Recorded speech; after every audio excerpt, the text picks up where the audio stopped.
जय जय सीताराम। हर हर महादेव। भगवान शंकर जी की अपार कृपा और उनकी प्रेरणा से आज संत महिमा का 25वां भाग प्रस्तुत करने जा रहा हूं, जिसका शीर्षक है मुस्लिम भक्त रशखान जी का पावन चरित्र। संत महिमा से भगवान बड़े प्रसन्न होते हैं।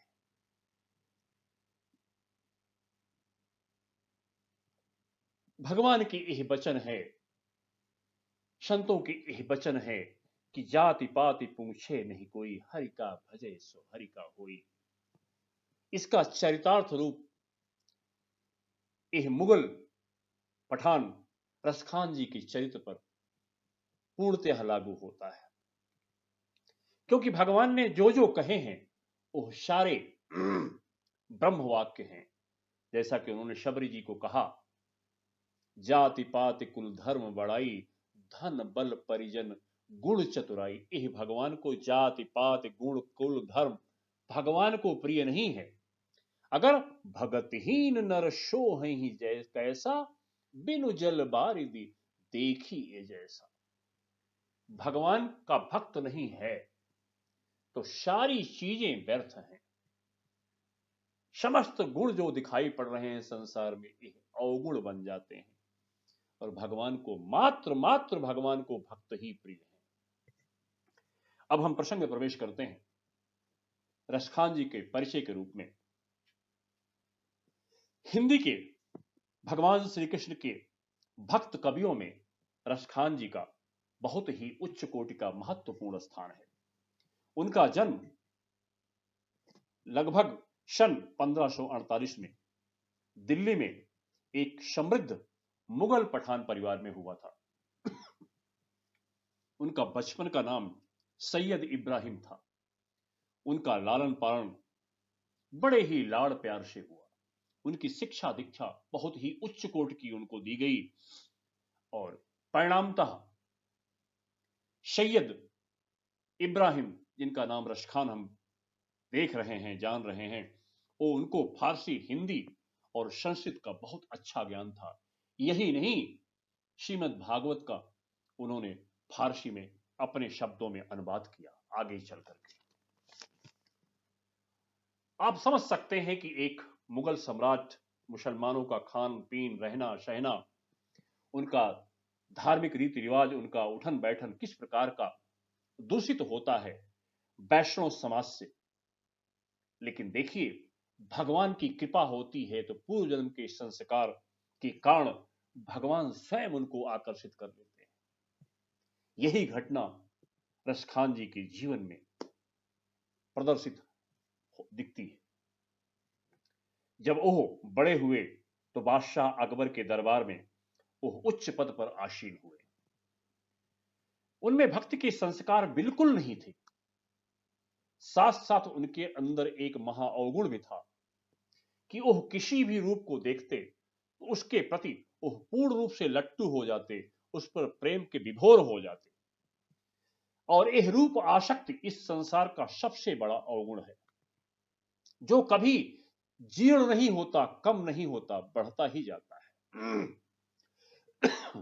लेकिन भगवान की कृपा से यही अवगुण परम गुण बन जाता है जब यदि वह भगवान के रूप माधुर्य में आसक्त हो जाए।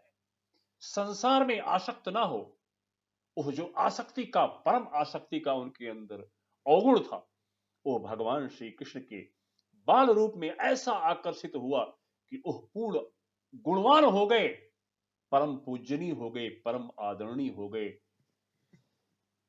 उनका पूर्व जन्म का संस्कार भगवान की कृपा से अब जागृत हो रहा है। वे प्रतिदिन दिल्ली में घूमने जाते और वे एक दिन घोड़े पर सवार होकर के दिल्ली भ्रमण जा रहे थे।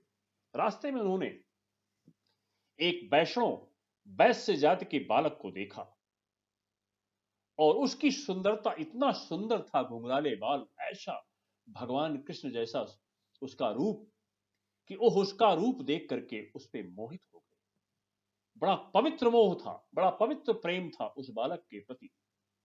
और उस बालक को देख करके उसको अपने पास बुलाए, उनके माँ बाप से बोले और उनको कहा कि यह बालक आपका बहुत ही सुंदर है, मुझे बहुत प्रिय है। अब ऐसा हो गया कि उससे प्रतिदिन मिलने आते और जो भी उनके पास स्वादिष्ट चीजें होती वो ला करके मिष्ठान हो या कोई भोग हो, वो प्रतिदिन उस बालक को लाके खिलाते, अच्छे अच्छे फल उसके, और उससे बातें करते। यही नहीं, साथ में उसको अपने साथ दिल्ली का भ्रमण कराने भी ले जाते। माँ बाप परम वैष्णव थे, भगवान कृष्ण के परम भक्त थे, अकेला संतान थी, व्यवसाय था। अब वो व्यवसाय छोड़ करके कहां जाएं, और यह मुगल शासक है, उससे विरोध भी नहीं कर सकते, उन्हीं का शासन है। बहुत ही परेशान। धीरे धीरे यह बालक बड़ा हुआ, 12-13 वर्ष का हुआ। भगवान ने उनकी प्रार्थना सुनी, वैष्णव वैश्य महाराज की, सेठ जी की। और एक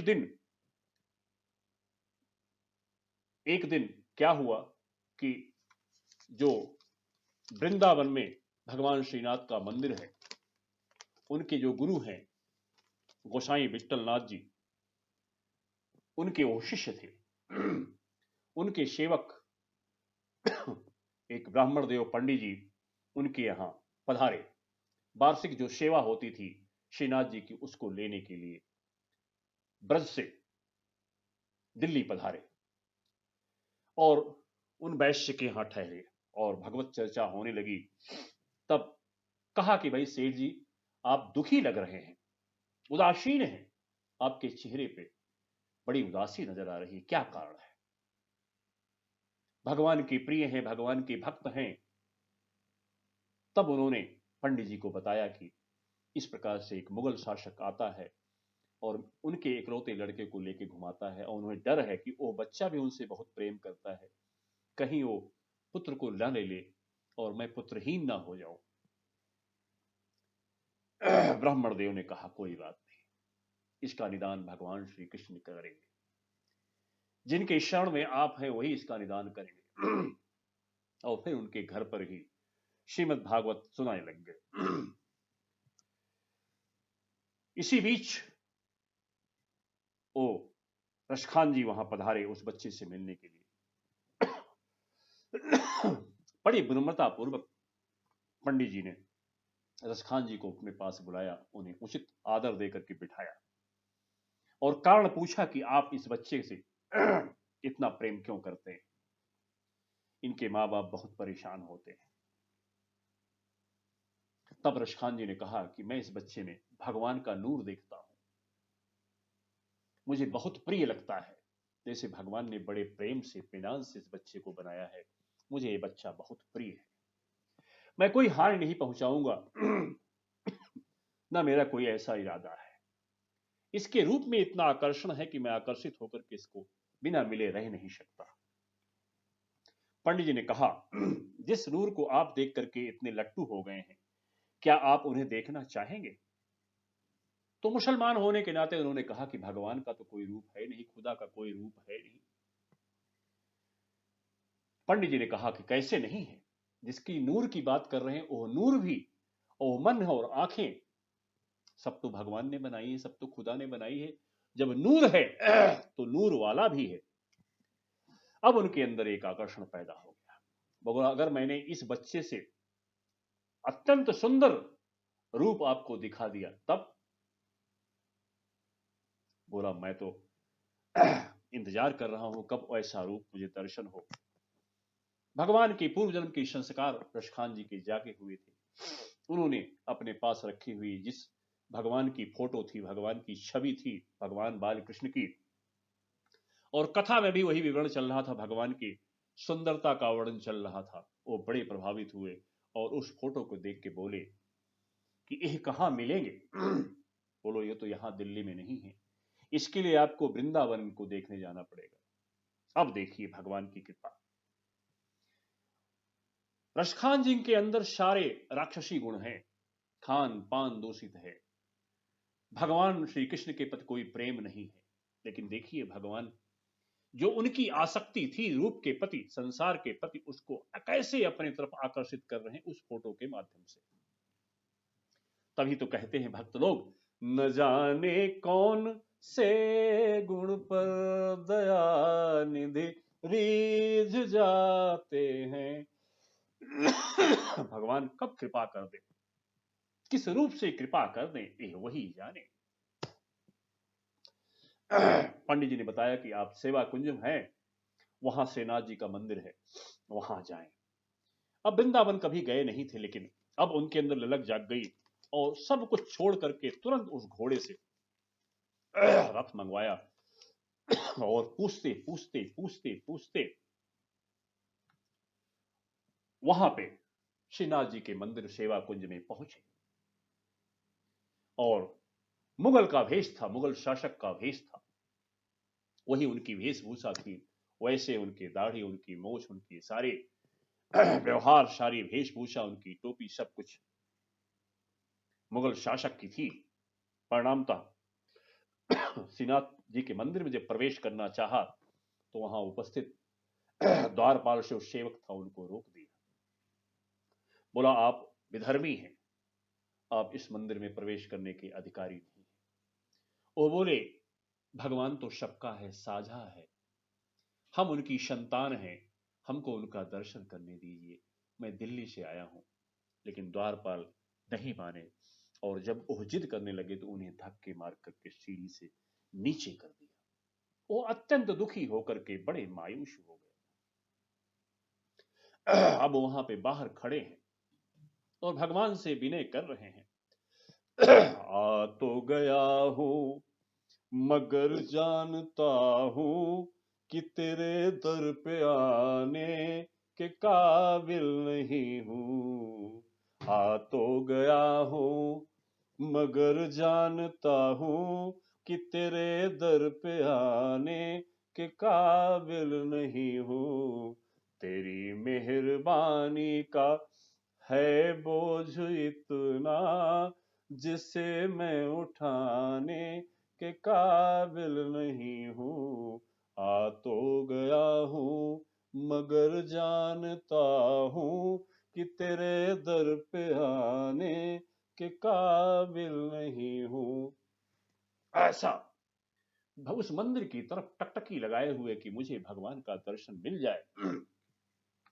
3 दिन तक रोते हुए भगवान से प्रार्थना करते रहे कि प्रभु मैं तो राक्षस हूं, दीनहीन हूं, अवगुण है, सारे अवगुण मेरे पास हैं, लेकिन प्रभु कृपा करो दीन दयाल, कृपा करो।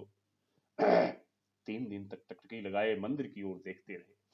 यह दशा देख करके भगवान बाल कृष्ण की मंदिर में अवस्थित जो मूर्ति थी उसकी आंखें लाल हो गई। भगवान अत्यंत क्रोध में आ गए, आवेश में आकर के उनके सामने प्रकट हुए और अपने हाथों से ऐसे खूबसूरत, ऐसे मधुर रूप बाल कृष्ण बना आए और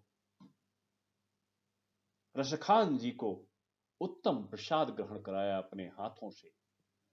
बोला मैं आपसे बहुत प्रसन्न हूं, आप मुझे बहुत प्रिय हैं। भगवान बाल कृष्ण के यह वचन और दर्शन करते ही रसखान जी खो गए, भाव विभोर हो गए। तब भगवान ने कहा कि आप जाइए गोसाई विठल नाथ जी से मिलिए और वो आपको मेरा नाम दान कराएंगे, आप मुझे बहुत प्रिय हैं। इस प्रकार भगवान ने उनको दर्शन दिया और फिर उनको दर्शन देकर के वहां विदा किया। रसखान जी वहां से सीधे गोसाई विठल नाथ जी के पास गए, उनके चरणों में गिर गए। विठल नाथ जी को भगवान ने पहले ही बता दिया था कि यह मेरा भक्त है, इसे दीक्षा दो। प्रसन्नता पूर्वक गोसाई विठल नाथ जी उनको ले गए और यमुना के तट पर गोविंद घाट पर उन्हें स्नान करा करके उनको दीक्षा प्रदान की और वो उनके बड़े परम प्रिय हो गए। इतने बड़े उत्तम कोटि के भक्त कि वो उनके सामने भगवान की विभिन्न लीलाओं की छवि उनके सामने प्रकट होती, वो भाव विभोर होकर के भगवान के गीत गाते, भगवान के भजन गाते, शवैये गाते। ऐसे भगवान ऐसा इस प्रकार से उनको लगातार उनको सारी लीलाओं का दर्शन कराते। ऐसे भगवान की परम भक्त रसखान जी के चरणों में हम बार बार नमन करते हैं। और विठलनाथ जी ने, गोसाई विठलनाथ जी ने उनका नाम रख दिया रसखान। जो भक्ति रस से भरपूर हो, ऐसा उनको नाम दान कर दिया। जो भक्तों का नाम दान एक नया होता है दीक्षा प्राप्त करने के लिए, उनका नाम रसखान रखा। ओहो प्रतिदिन भगवान के समस्त लीला धामों में घूमते और भगवान का लीला धाम घूम करके उनका दर्शन करते और उनके सामने वो सारी छवि प्रकट होती। आप उनकी बाल लीला का जो छवि भगवान ने उनके सामने दर्शन कराई, उसका आप दर्शन करें उनके अपने भजनों में, उनके अपने शवैये में। धूरी भरे अति शोभित श्याम जू, तैसी बनी सिर सुंदर चोटी। भगवान के बाल रूप का दर्शन कर रहे हैं। कैसी सुंदर उनका रूप है, कैसी उनकी चोटी है। खेलत खात फिरे अंगना, पग पैजनिया कट पीरी कछोटी। उनका दर्शन कर रहे हैं किस प्रकार भगवान के पैजनिया बज रही हैं और खेल रहे हैं और खा रहे हैं नाच रहे हैं। ये उनको दर्शन दे रहे हैं भगवान श्री कृष्ण बाल कृष्ण। वाछब क्यों रस खान विलोकत, वारत काम कला निधि कोटि। उनकी छवि देख करके बड़े मदमस्त हो रहे हैं रसखान जी। उसी बीच में काग के भाग बड़े सजनी, हरि हाथ सुले गयो माखन रोटी। काग के भाग बड़े सजनी, हरि हाथ सुले गयो माखन रोटी। और दर्शन कर रहे हैं कि उसी बीच में एक कौआ आता है, उनके हाथ से रोटी और मक्खन लगा हुआ उठा ले जाता है। रसखान जी उस कौवे की भाग की प्रशंसा कर रहे हैं कि जो भगवान का जूठन है उसको ओह पान करेगा। इस प्रकार भगवान की बाल लीला का वर्णन इस शवैये में मिला। हर लीला धामों पे भगवान के दर्शन करते और दर्शन करते करते उनके अंदर यह अभिलाषा जागी कि हम भगवान से प्रार्थना करें कि भगवान, मैं जैसा तैसा हूं लेकिन आपका हूं। अगर मुझे उनके विचार देखें आप, उनके भाव भरे भक्ति रस विचार सुने आप। मानुष हो तो वही रस खान, बसो नित गोकुल गाव के ग्वालन। अगर हे प्रभु मुझे मनुष्य बनाना तो मुझे गोकुल में ग्वालिन बना देना। जो पशु हो तो वही रस खान, चरो नित नंद की धेनु मझारन। हे प्रभु, अगर मुझे पशु बनाना तो मुझे नंद बाबा की गायों में धेनु बना देना, जिससे मैं आपको दुग्ध पान कराऊं, आपका दर्शन करूं, आपके लीलाओं को देखूं। प्रभु अगर मुझे पशु बनाना, और अगर प्रभु पाहन हो तो वही गिरि को जो धरो कर क्षेत्र पुरंदर धारो। हे प्रभु, अगर मैं अगले जन्म में पत्थर बनूं, पाहन बनूं, कंकड़ पत्थर बनूं, तो मुझे गिरिराज का वो पत्थर बना देना जिसको आपने अपने हाथों पे धारण किया था। प्रभु मैं आपसे नित संपर्क चाहता हूं प्रभु। और अगर प्रभु जो खग हो तो बसेरो करो नित, कालिंदी कूल कदम के डारन। हे प्रभु, अगर मुझे पक्षी बनाना तो आप अपने गोकुल की पक्षी बनाना, जिससे मैं जमुना जी के किनारे जहां आपने विभिन्न लीलाएं की थी, वहां पे कदम के पेड़ पर मैं रहूं और आपका नित्य दर्शन करता रहूं। आपकी समस्त लीलाओं का दर्शन करता रहूं। ऐसे उच्च कोट के भाव से भरे हुए रसखान जी के ऐसे असंख्य पद हैं। यही नहीं, उनके संपर्क में आए हुए बहुत सारे मुगल परिवार के और एक मुगल परिवार के बहुत सारे मुसलमान उनके अनुयायी बन गए, भगवान श्री कृष्ण के भक्त बन गए। उनमें मुगल साम्राज्य की एक बहू जिनका नाम ताज बीबी था, वो भी आपकी अनुयायी बन गई और भक्त बन गई। और 1648 में उन्होंने अपना शरीर इसी धरती पर यमुना जी के किनारे अपना शरीर वृंदावन में त्यागा और वहीं उनकी समाधि बनी हुई है, जिसका कि हम बड़ी दिव्य समाधि उत्तर प्रदेश शासन ने बनवा रखी है। और उन्हीं के पास में ताज बीबी जो भी भगवान की परम कृष्ण भक्त हो गई, और ऐसे असंख्य भक्त मुसलमान भक्त जिनकी वहां पे समाधियां बनी हुई हैं, ऐसे संत रसखान व अन्य भक्तों को हम बार बार नमन करते हैं। एक घटना है, वो ढेर सारी तुलसी की माला पहन रखते थे। तो वैष्णव ने पूछा कि आप इतनी माला, एक दो माला तो ठीक है, लेकिन आप पूरा बोझ भर पहन रखते हैं, ऐसा ऐसा क्यों करते हैं आप? बोले भाई, बचपन से ही मैं मांसाहारी, सारे आतताई काम मैंने किए बचपन से ही, मैं तो पापों से भरा हुआ हूं। आप लोग तो वैष्णव हैं, बचपन से ही आपको भक्ति का संस्कार मिला, आप तो तर जाएंगे। लेकिन यह तुलसी माता का प्रभाव है कि यह जल में तैरती रहती है, यह डूबती नहीं है। इसलिए मैं ढेर सारा तुलसी का माला धारण करता हूं, जिससे मैं भी इस संसार भव सागर को पार हो जाऊं। ऐसी दैन्यता, ऐसी दीनता, ऐसा प्रेम, ऐसे उनकी नम्रता देख करके हम उनके चरणों में बार बार नमस्कार करते हैं। और उनके अंतिम सवैये के साथ इस प्रसंग को हम आज विश्राम लेंगे।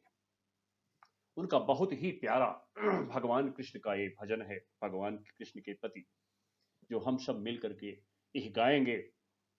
और ये बहुत ही प्यारा भजन है, जिसमें सबका सार इसमें उपस्थित है, वेदों का सार, ग्रंथों का सार, सारे पुराणों का सार, सारे उपनिषदों का सार इसमें उपस्थित है। आप सुने।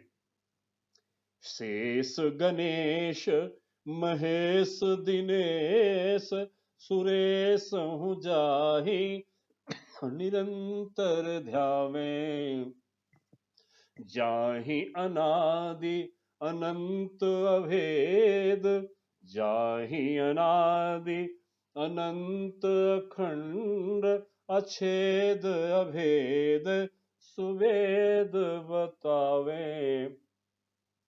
रसखान जी कहते हैं, शेष महापुरुष, शेष नाग, भगवान शेष, भगवान गणेश, भगवान शंकर, भगवान सूर्य वह अन्य देवता ब्रह्मादि अन्य देवता जिनको नित्य निरंतर ध्यान करते रहते हैं, जो आदि अनंत हैं, जिनका कोई भेद नहीं पात कर सकता। नारद से सुख व्यास रहे पचिहारे तो पुनि पार न पावे। नारद से सुखदेव जी, व्यास जी, जिनका निरंतर भजन करते हैं, जिनके ध्यान में रहते हैं, वो भी उनके महिमा को पार नहीं पा पाए, उनकी पूर्ण महिमा को नहीं जान पाए। लेकिन ताहि अहीर की छोहरिया छछिया भर छाछ पे नाच नचावे। ताहि अहीर की छोहरिया छछिया भर छाछ पे नाच नचावे। बोलो कृष्ण भगवान की जय। रसखान जी कहते हैं कि जिनका ध्यान करते करते लोग थक जाते हैं, आज भगवान प्रेम में अनपढ़ गंवार उन ग्वालिनियों के, अहीर की छोहरियों में के दूध दही नहीं, मट्ठे के चक्कर में, मट्ठा पीने के चक्कर में, विशंबर जो ब्रह्मांड को बनाते हैं, ब्रह्मांड का पान करते हैं, प्रेम में ऐसे मगन हो जाते हैं कि थोड़ी सी छाछ के लिए वो नृत्य करते हैं, जैसे चाहती हैं वैसे भगवान उनके सामने नाचते हैं। ऐसे भगवान बाल कृष्ण को हम बार बार नमन करते हैं। और ऐसे रसखान महाप्रभु जो इस समस्त वेद सार को हमारे सामने प्रस्तुत किए, उनके चरणों में हम बार बार नमन करते हैं। और बाबा तुलसी के शब्दों में भगवान शंकर जी का एक बहुत ही प्रिय वचन है, मिलहि न रघुपति बिनु अनुरागा, किए जोग जप ज्ञान विरागा। भगवान को मात्र प्रेम पसंद है, किसी प्रकार का अहंकार उपाधि भगवान को पसंद नहीं है। निर्मल मन जन सो मोहि पावा, मोहि कपट छल छित्र न भावा। तज मद मोह कपट छल नाना, करहु शब्द तेहि साधु समाना। हम सरल स्वभाव बने, दैन्य बने, किसी का तिरस्कार न करें, सबको भगवान का रूप माने, यही भगवान की भक्ति है। भगवान किसी के प्रति छल कपट दुर्व्यवहार न करें। ऐसे संतों से हमें यही सीखने को मिलता है। उनके चरणों पे उनके व्यवहारों को हम पालन करें, उनके वाणियों पर हम चलें। भगवान से प्रार्थना करें कि प्रभु जैसा आप चाहते हैं वैसा हमको चलाएं। इन वचनों के साथ बोलो भगवान श्री कृष्ण की जय। जय जय सीताराम। हर हर महादेव।